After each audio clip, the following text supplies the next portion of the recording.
Welcome everybody to another episode of Talking Today's Challenges. I'm very excited to have Chris Gibbs here with us today. A very big welcome to you, Chris. Thank you, Nicola. It's good to be here. Great, thank you.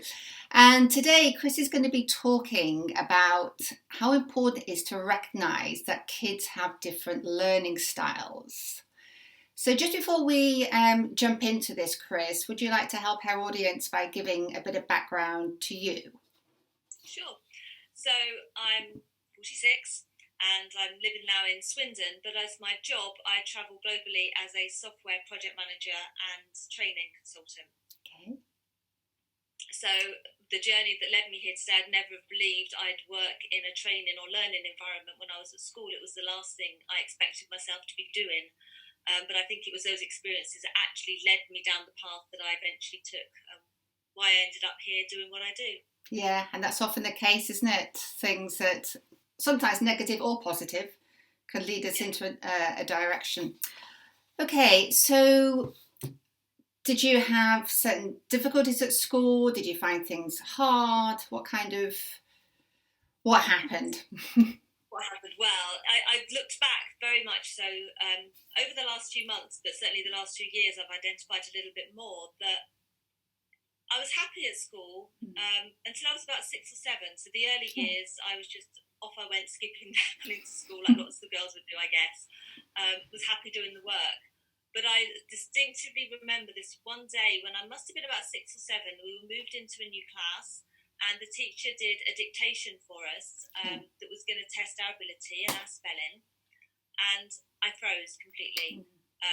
Just at the beginning of this test, she said a word that I understood the word, I knew what it meant on an intellectual basis, but I couldn't spell it.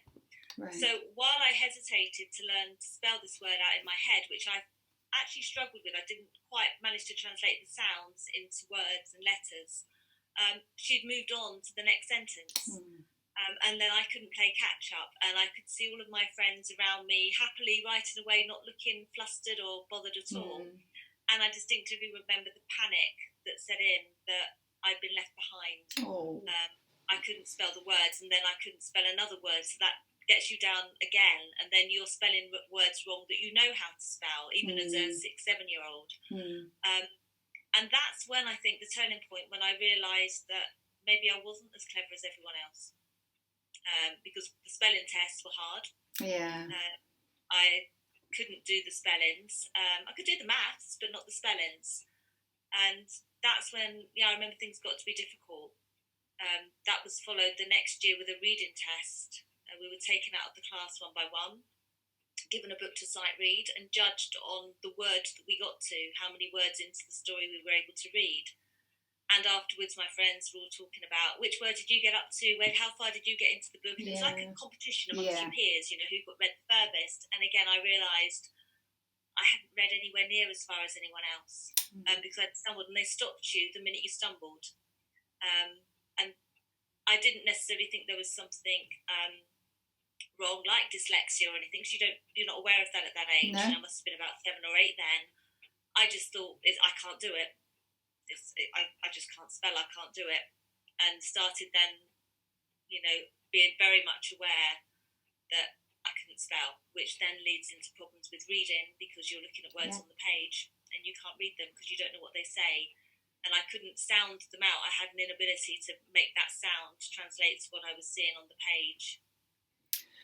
That's tough, isn't it? And I think what you say is so important about at that age, that it's only natural a child of that age is going to make that assumption about their own intellectual ability.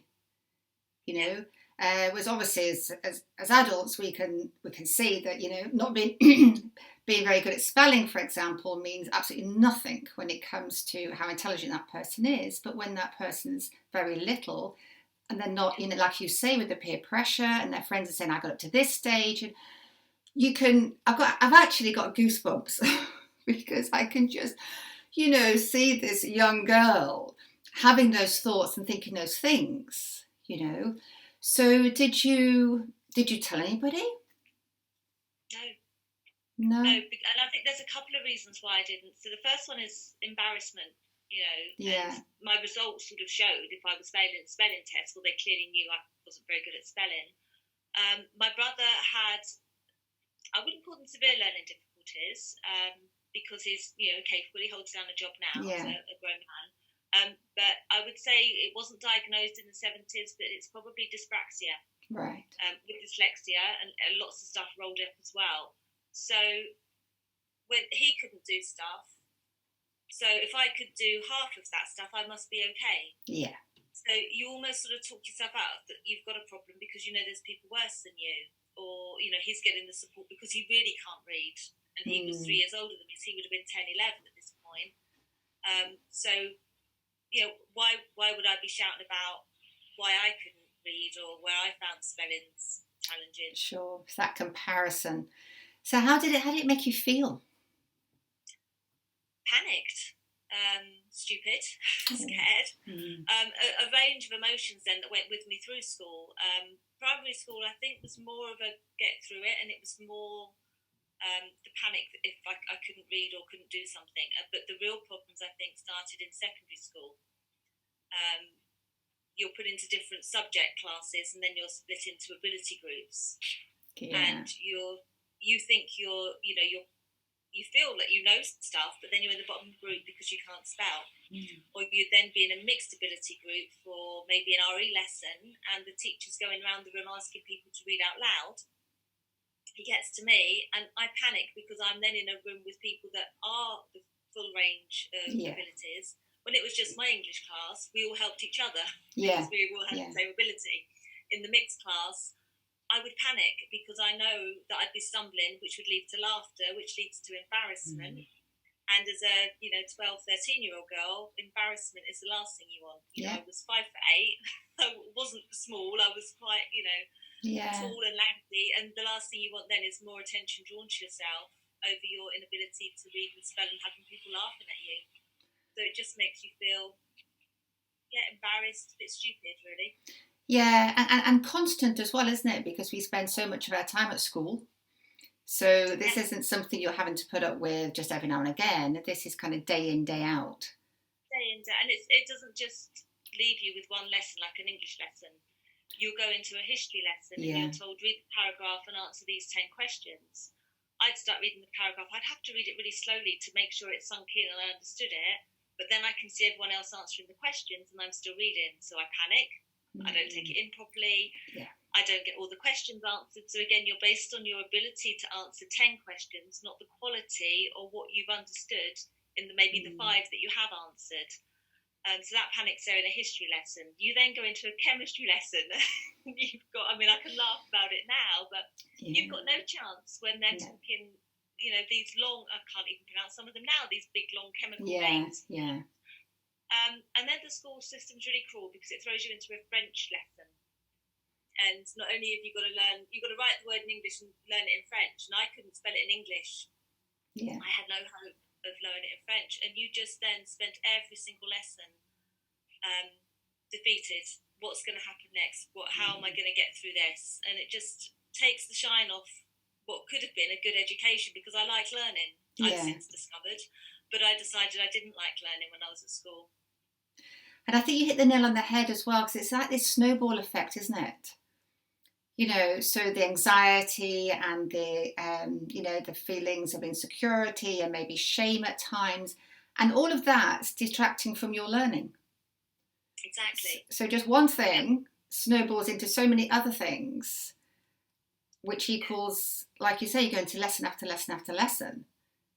So did school say anything? I know we're talking a while ago now. I know things have changed now, but did school alert your parents to anything or?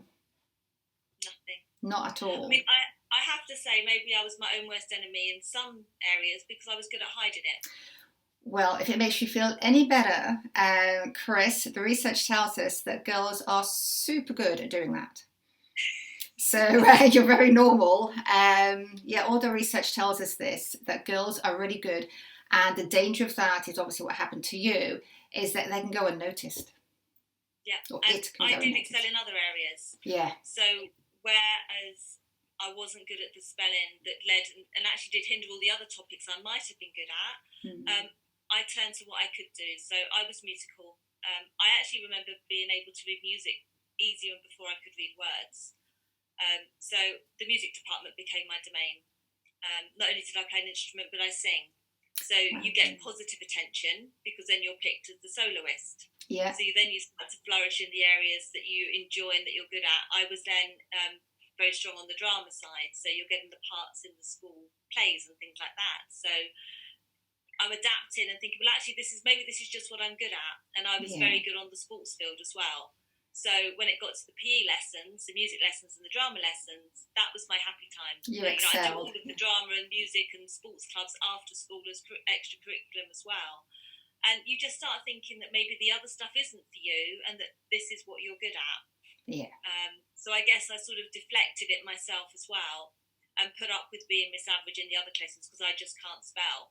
Didn't realise I could have potentially had help and turned that around. But absolutely. So I focused on what I could do. Yeah, and did you speak to friends about it at the time, or just kept it completely to yourself? No, really. She is still a wonderful friend today, and we've spoken about this at length even recently, and she's mortified because her chosen career is in journalism and a copywriter. Right. And she had this ability in her from, crikey, when we were 10, 11, where she would correct me on spellings, but not in a kind way. Okay. Where you've got that, almost with a red pen, you've got that wrong. Right. We used to write to each other when we left school. In those days, obviously, writing was the only thing we could do to keep in touch. She was at university, I was away singing and dancing at the holiday parks. And we'd write to each other, and I'd almost feel my letters coming back with the red pen through them where she corrected it. Because she couldn't understand that someone could have problems. To her, it's like, well, you spelled that wrong, that's stupid, Yeah. So actually, as a friend, although she was probably trying to help, she didn't, but she's since apologised profusely since we've had these conversations over recent months. But, that's just the differences in people and how we both behaved at that age. That's right. So it sounds very isolating then. It is. Yeah, and when you've spelt something wrong on your birthday party invitations and send them to all your friends and it becomes a joke, you then feel even worse. Even though they weren't being mean because they're my friends, you then, again, it keeps you going and keeps you backing away from doing stuff. I'd avoid writing stuff down. Yeah, understandably. That's another way of getting out of it. I'd phone everybody rather than trying to put anything in writing. Yeah. Okay, so how do you think you could have been helped and supported? I was going to say differently, but it seems like you weren't helped or supported at all. But what do you think would have helped? I think to know that it's okay to be different would have helped is one thing. Yeah. To actually acknowledge when you've got a child sat there saying, I'm struggling to spell in English and I don't want to do French, that you understand why they don't want to do French. It's not that they're lazy. It's not that they can't. It's because they can't. It's not they don't want to. So actually, I think if someone had sat down and actually identified that there was a problem or a difference, I don't even see it as a problem. It's a difference. Yeah. And maybe giving me some lessons on how to look at words differently or how I can pronounce them. I don't know if it would have changed anything, but I've certainly improved my reading or reading out loud since I had to teach my daughter how to read, because I learned how to break down the sounds differently when I was teaching her. So it actually helped my reading. So maybe something like that, some one-on-one help would have helped. Yeah. And just that support that it's okay and take the pressure off. Maybe some extra time in exams. Yeah. So that whereas I'm panicking to read this big piece of text, which to me just looks like I can't focus on it because I'm worried about how big this text is. Yeah. Would have been better to have that helped. And that happens even today in the business world I'm in. You're given big pieces of text to read and you've got to take it in and move quickly with it. So I've just learned to push back a little and tell people I need more time. But again, if I'd have had help at school, maybe I'd have done that a lot sooner than I have done. Yeah, no, and how fantastic that you feel secure and confident enough to say now. I mean, that's massive, isn't it? To say, you just need to give me more time on that. Yeah, but it's only been recently, and that's where I think people have got to be more aware of the journey that young people go on. And even in those first jobs, we're not just talking through the education system, it's those first jobs even out of university, or if they don't go to university, out of college or any apprenticeships. having that confidence there to do that, because it's only been probably the last 5 or 6 years since I've been self-employed. I've really been able to be more confident, and the boss I had before that was very much based on my ability rather than my spelling. Yeah, and I know that when we've spoken before, you're also an actress, right? Yes. So that obviously takes a lot of confidence.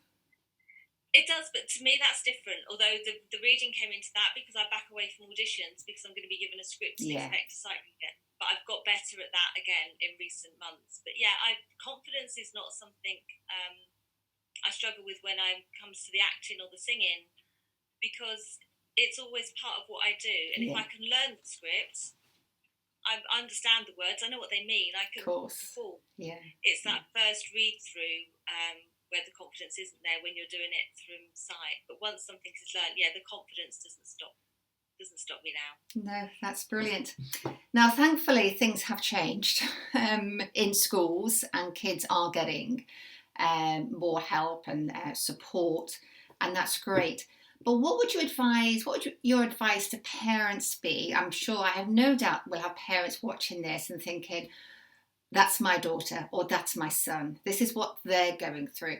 And yes, they're getting the help and support at school, but I imagine they also need it at home, don't they? So talking from personal experience, what kind of advice would you give to parents to help their child with this? I would give them the space to actually share with you how they're feeling about it and what they need. Do they actually need different activities out of school to get away from the structure and the having to learn to spell and the extra support that they're getting in school these days so they can find their thing? A lot of children that struggle maybe with an academic skill, you will find are fantastic musicians. So we don't all have to be academics. Let them go and be a musician, or let them do something completely different to find their thing. I found my thing by accident. But if you're consistently sitting with the children, making them learn their spellings or learn things, you've got to do that, and that helps. If they can read and spell more, of course, you can support them in that way. But actually give them different things that don't need those skills so they can relax and not panic the whole time. Does that make sense? Absolutely. Instead of coming home from school and being faced with more of this stuff that you hate, make it so different that they can relax and find something different in what they do. Yeah, and I think they turn to a sport or do something extremely different, which is still going to lead to a rewarding and fulfilled life, but without having that dread hanging over them every day. But from supporting them with the learning, I guess it's got to be down to giving them more skills to handle situations, being able to put your hand up and say, I need more time, or this isn't right. So where I think I would say to the parents, give them the skills that the schools don't. The skills they're getting in school might be the practical ones on how to actually read differently or learn to read with dyslexia, or how to work differently or listen. But it's those other skills that they need, how to actually stand up and say, no, I need more time. Or, no, I really can't learn a foreign language now. I'm really struggling with my first language and I don't want to be bad at two things. I'd like to be good at one. Yeah. Well, they're brilliant. That's brilliant advice. And I think that confidence building, I think that's what we're talking about, isn't it? Is essential for all kids. But it's particularly important here. So like you say, they can stand up and say, I'll put their hand up and say, I need this, which is not always easy, especially when you're young. So I think that's something that parents could definitely focus on, is confidence building. Definitely. And also knowing it's okay to be different. Yes. We're not all the same. I get people say to me now, I could never stand up and present to a whole room like you do. I can't do it because part of my work, and I guess my acting skills come in that, is I will present to a room. It doesn't matter whether I've got 10 people or 10,000 people. I could do with that. And people will come up to me and say, I can't do what you do. Yeah, that's right. How do you do that? They're in awe maybe. And how do you get up and sing a song in front of people? Or how do you act in front of people? Or how do you learn a system? I'm no good with IT. So I counter that by telling them, yes, but you're fantastic at, and it depends on who I'm talking to. I've had this brilliant, I've trained someone who's an amazing travel agent on a system. She knows every airport in the world. She knows how to get you the quickest route around the world. I'm in awe of her for that. She's in awe of me for being able to train it. We're all good at our own thing. Yeah. And I think that's what we've got to hold on to, is that it's okay to be different, because if we were all the same, nothing could get done. No, and how boring would that be? Yeah. Thank you so much, Chris. I have no doubt there'll be so many parents what this will really resonate with. And thank you so much for joining us, because it's such an important area, and your openness and sharing your experiences, I know it's going to benefit a lot of parents and therefore a lot of kids. So thank you so much for joining us. No, thank you for having me. It's been good to actually be able to share so that it can help some other kids out there. Yes, I have no doubt. And do you mind if parents wanted to message you about anything? Would that be okay? Absolutely, that would be fine. I'm more than happy to talk to anyone about my experiences, or, just as a sounding board for anything. That's right. Sometimes it just helps to talk, doesn't it? Yeah. Okay, thank you very much. Okay, thank you.